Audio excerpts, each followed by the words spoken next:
Olá, amigos das redes sociais. É o ministro Fábio dos Santos com mais um capítulo da nossa carta escrita aos Filipenses. Estaremos comentando o capítulo 3 e antes de qualquer pergunta, eu não estou dando significados etimológicos das palavras. Por quê? Porque hoje nós temos um grande acervo na internet e outros que nos dão toda a explicação. Nós temos o Google, né? Então facilita muita coisa. E outro, meu intuito não é ficar pegando aqui textos extraídos de comentários de outros autores. O nosso comentário é dinâmico, a gente lê o texto da forma mais simples e a gente faz a interpretação histórica, contextual e, claro, trazemos algumas aplicações para os nossos dias odiernos através dessa epístola, beleza? Capítulo 3 de Filipenses. Resta, irmãos meus, que vos regozijeis no Senhor. Não me aborreço de escrever-vos as mesmas coisas, e é segurança para vós. Guardai-vos dos cães, guardai-vos dos maus obreiros, guardai-vos da circuncisão. Porque a circuncisão somos nós que servimos a Deus no Espírito e nos gloriamos em Jesus Cristo e não confiamos na carne, ainda que também podia confiar na carne. Se algum outro cuida que pode confiar na carne, ainda mais eu, circuncidado ao 8º dia da linhagem de Israel, da tribo de Benjamim, hebreu de hebreus, segundo a lei fui fariseu, segundo o zelo perseguidor da igreja, segundo a justiça que há na lei irrepreensível. Mas o que para mim era ganho, reputei-o perda por Cristo. E na verdade tenho também por perda todas as coisas pela excelência do conhecimento de Cristo Jesus, meu Senhor, pelo qual sofri a perda de todas estas coisas e as considero como esterco para que possa ganhar a Cristo. Vamos comentar aqui. O que está acontecendo? Paulo tinha alguns problemas, alguns perseguidores, dentre eles judaizantes, que queriam dizer que a igreja que Paulo estava conduzindo estava em falta, ou seja, que o cristianismo não poderia ser completo na base de que somente pela fé em Jesus Cristo haveria salvação para os seus seguidores. Os judaizantes cobravam que os gentios, os convertidos ao cristianismo, guardassem a lei de Moisés, fizessem a circuncisão que foi estabelecida por Deus ordenando a Abraão, que cortasse a pele do prepúcio do órgão genital masculino.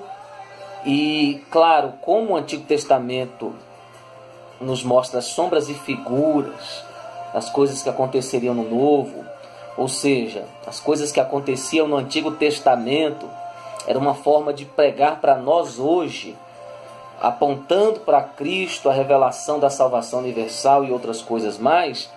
Paulo vem falar claramente que a verdadeira circuncisão ela é espiritual, ou seja, pertencer a Deus, ser de fato povo de Deus, nação de Deus, é crer em Jesus.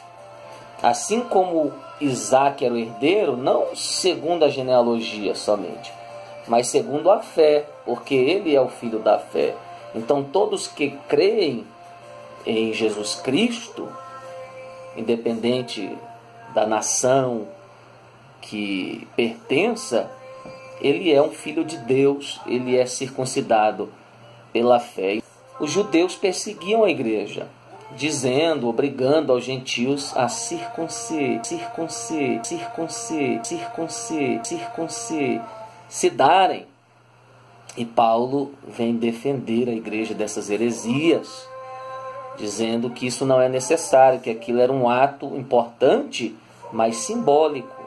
E as leis de Moisés, exclusiva, os rituais acrescentados nos dias de Esdras, Neemias, que já estavam muito avançados, eram requisitos mais aos judeus. Paulo tinha essa perseguição dos judeus quererem obrigar os gentios a seguirem as leis que não eram necessárias.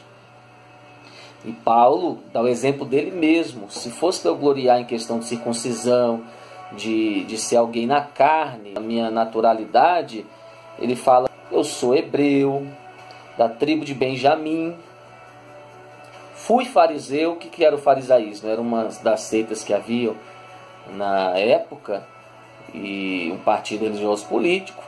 Criam na ressurreição, criam em anjos, mas tinham algumas deficiências, vamos dizer assim. Ele era zeloso da religião. Paulo está dizendo: esse pessoal que está perseguindo a igreja é religioso. E a religião é vã, a verdadeira religião é Cristo, gente. Não precisa desses rituais, vocês são gentios, vocês não são judeus. Não se preocupe com essas cobranças, ignore, são maus obreiros. Então ele começa o capítulo 3 alertando a igreja da época a tomar cuidado com os maus obreiros, e grande parte deles eram judeus, com aquele ar de inveja, sabe? Porque havia um crescimento de um povo que nunca guardou a lei de Moisés, que não eram como eles, eram gentios que outrora criam superstições e outras coisas. De repente eles todos vão para o céu, como os judeus tinham a garantia de entrada. E esse espírito de ciúme ficou atuando no contexto do início da igreja primitiva, neotestamentária, assim dizendo. Ok? É isso que Paulo está falando nesse contexto, defendendo a igreja dos religiosos, daquilo que é vão. E ele fala bem claro que tudo isso que ele acrescentou na sua vida, pensando que através disso obteria graça aos olhos de Deus, ele viu que tudo isso era vão diante de Jesus Cristo. Ele abandona tudo, e a tradução Almeida Revista e Corrigida dá uma palavra aqui que ele considera as coisas passadas como esterco. Isso é muito lindo, diante do que ele recebeu agora do Senhor Jesus. E trazendo para você uma palavra hoje: tudo aquilo que você tentou ganhar, buscar, acrescentar à sua vida para tentar ser importante, alcançar algum favor de Deus ou de alguém, eu venho dizer para você: a graça, ela simplesmente te aceita do jeito que você é. E a fé aperfeiçoa a sua vida para com Deus. Que você venha entender isso.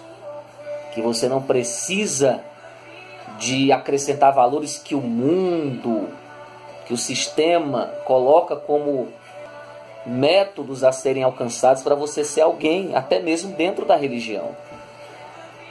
Os nossos pais sempre ensinam a estudar, a ser alguém, e Jesus vem e fala: abandona tudo e segue-me, não ajuntais tesouro na terra.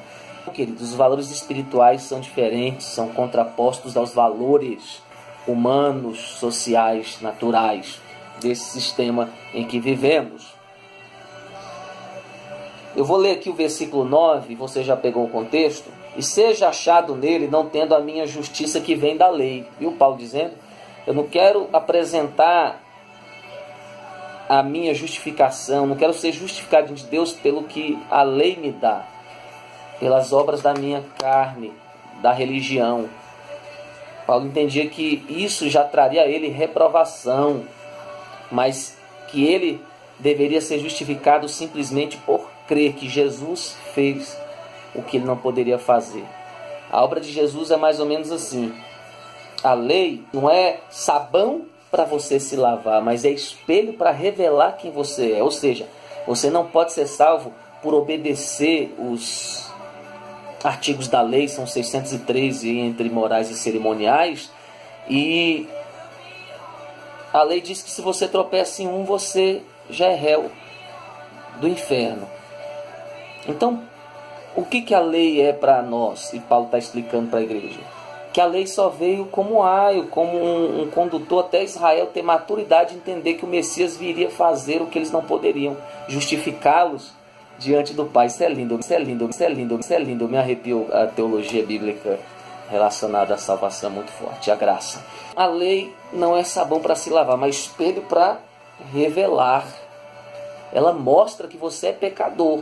Ela não te dá a salvação, ela te mostra que você é pecador e você não vai conseguir pela sua força ser justificado diante de Deus. E você faz aquele como já assistiu Chapolin Colorado?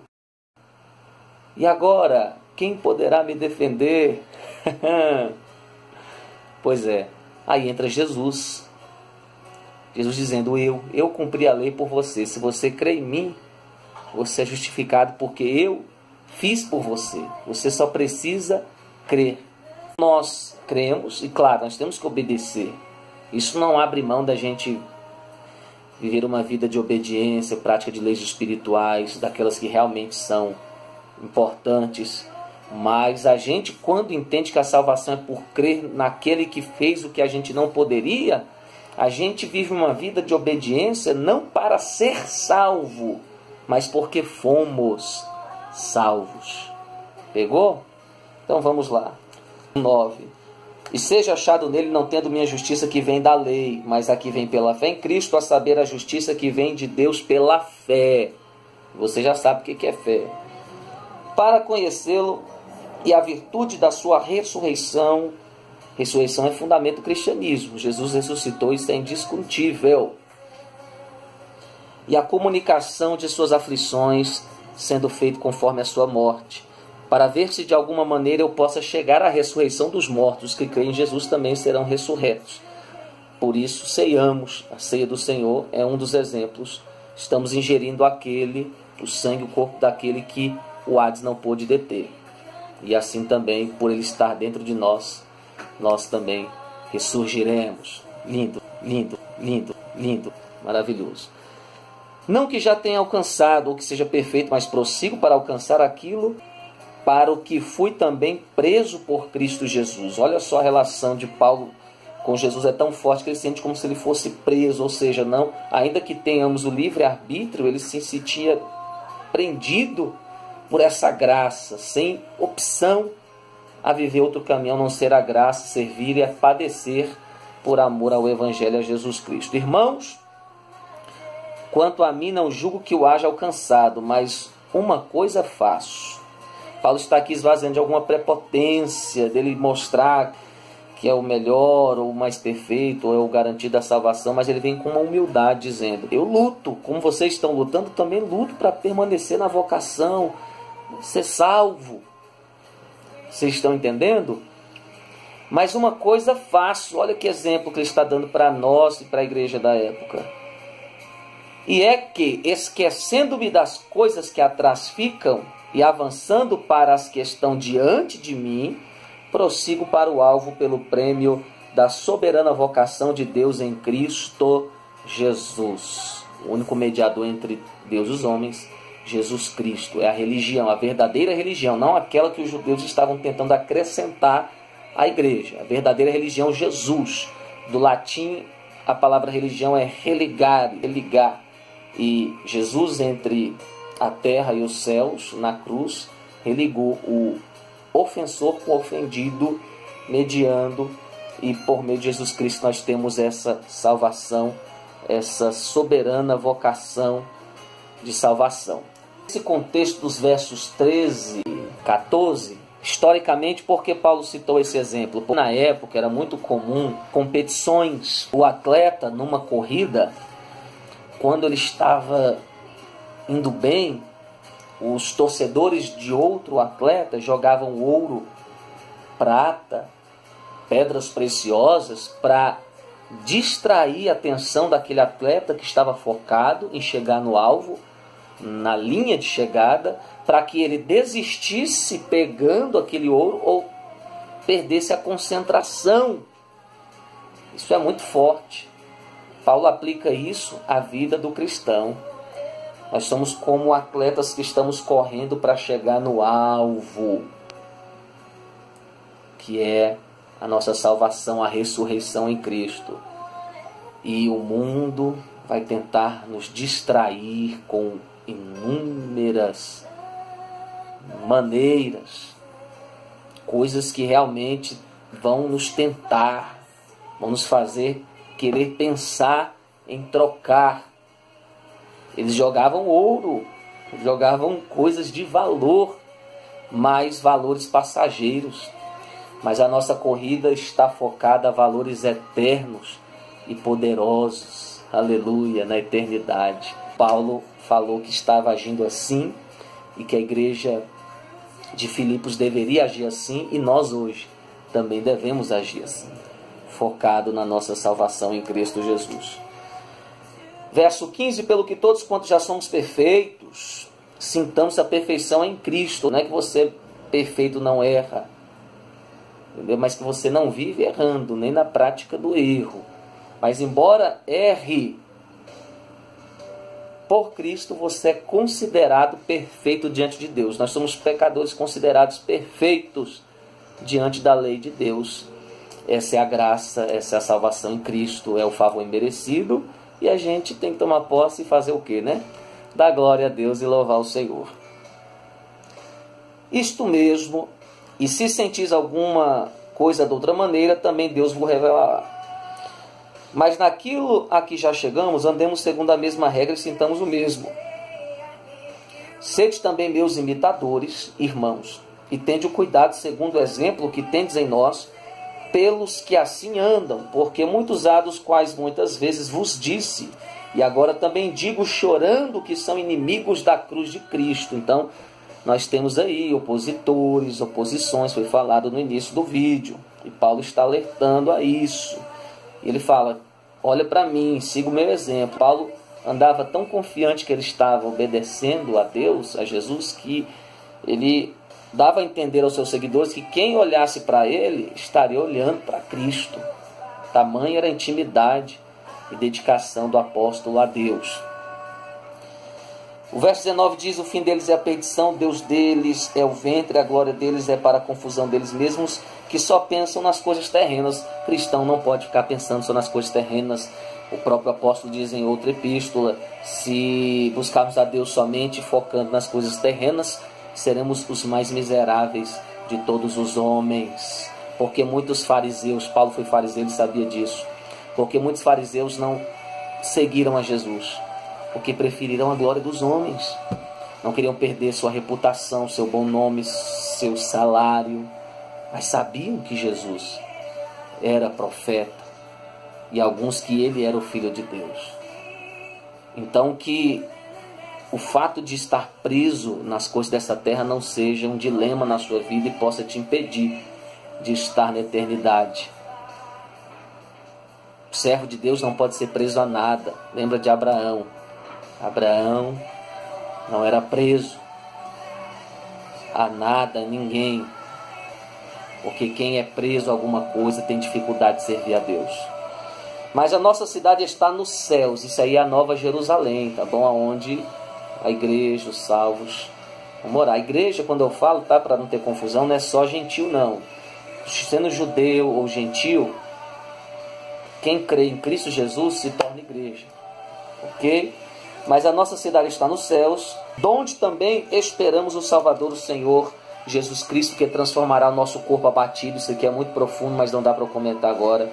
Para ser conforme o seu corpo glorioso, segundo o seu eficaz poder de sujeitar também a si todas as coisas. Então sabemos que assim como ele ressuscitou, seu corpo foi ressurreto, depois glorificado, nossos corpos também serão ressurretos, glorificados, tremendamente. Um corpo que atravessava a parede, comia peixe, é esse corpo que teremos na glória, na Nova Jerusalém, que está descendo a cada dia, e em breve encontraremos com o Senhor.